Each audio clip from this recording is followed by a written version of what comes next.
પરિસ્થિતિમાં હું આમ આદમીમાં જોડાયો છું.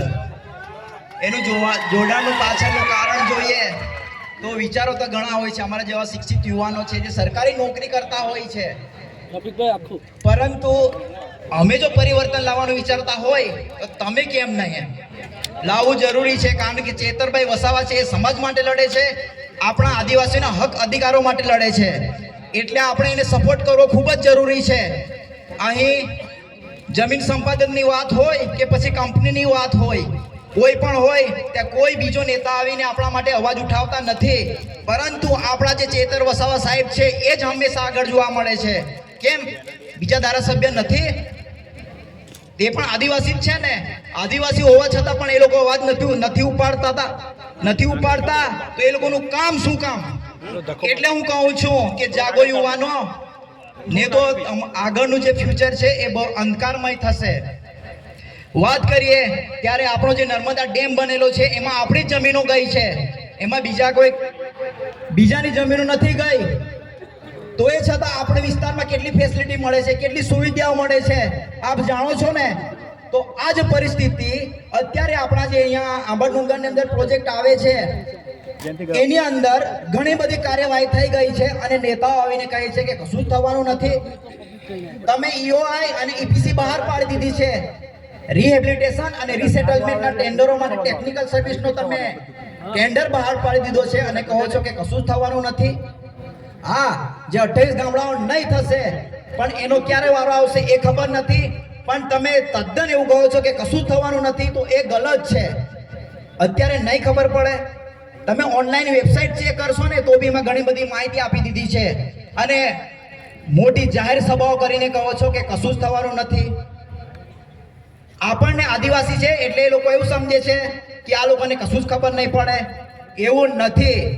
અત્યારે ઘણું શિક્ષણ વધી ગયું છે. શિક્ષણ નહીં આવે એના માટે ઘણી બધી શાળાઓમાં તો આજે મકાન જ નથી.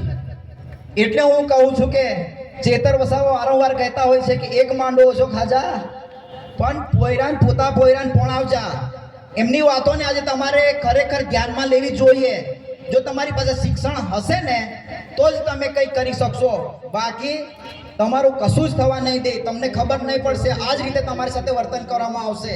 તેથી હું આજે યુવાનોને આહવાન કરું છું કે જેટલા પણ હશે એટલા તમે આમ આદમીમાં જોડાવો. મને કોઈ પાર્ટીનો કે એનો નથી, પણ ચેતરભાઈ વસાવાની કામગીરી જે છે એનાથી હું પ્રભાવિત છું. કેમ કે આપણા સમાજ માટે લડે છે.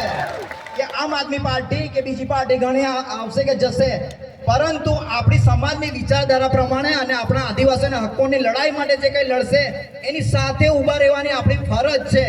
જો ચેતર વસાવા જેવા વ્યક્તિઓ વારંવાર આપણને નહીં મળે, પરિવર્તન કરવું હશે તો આપણે બધાએ જોડાવવું પડશે. કારણ કે આજે આવશે ચેતર વસાવા, જતા રહેશે, પણ આપણે જાગીએ નહીં ત્યાં સુધી કશું જ થવાનું નથી.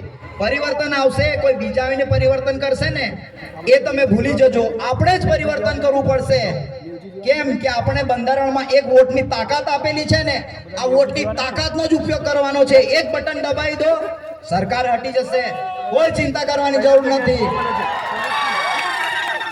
અને એક સ્ટેટમેન્ટ મેં અત્યારે યુટ્યુબમાં જોયું તો મંત્રી આવ્યા તો એવું કીધું હતું કે જેની પાસે કશું છે જ નથી એ લોકો ઉધાર આપવા નીકળી પડ્યા છે. એ ઉધાર પણ આપીશું અને જે દેશ બટન દબાવશે ને એ દેશ બધું જ આપીશું, ઉધાર બંધ બી કરી દઈશું. એટલે હું કહું છું કે પરિવર્તન લાવો, યુવાનો જાગો, અને સમાજમાં જે વડીલો છે એ લોકોને પણ જાગવાની જરૂર છે. જો જાગશો નહીં તો તમારા માટે કોઈ બીજો ઉદ્ધાર કરવા આવશે નહીં. આજે ચેતરભાઈ વસાવા છે એટલે આપણો અવાજ ઉઠાવે છે, અને નહીં હશે તો શું કરીશું? એટલે આ વસ્તુનો ધ્યાન રાખો, અને સમયની મર્યાદા હોય છે તેથી હું વધારે નથી કહેવા માંગતો. તો હું મારું અહીં વક્તવ્ય પૂરું કરું છું. જય હિન્દ, જય ભારત.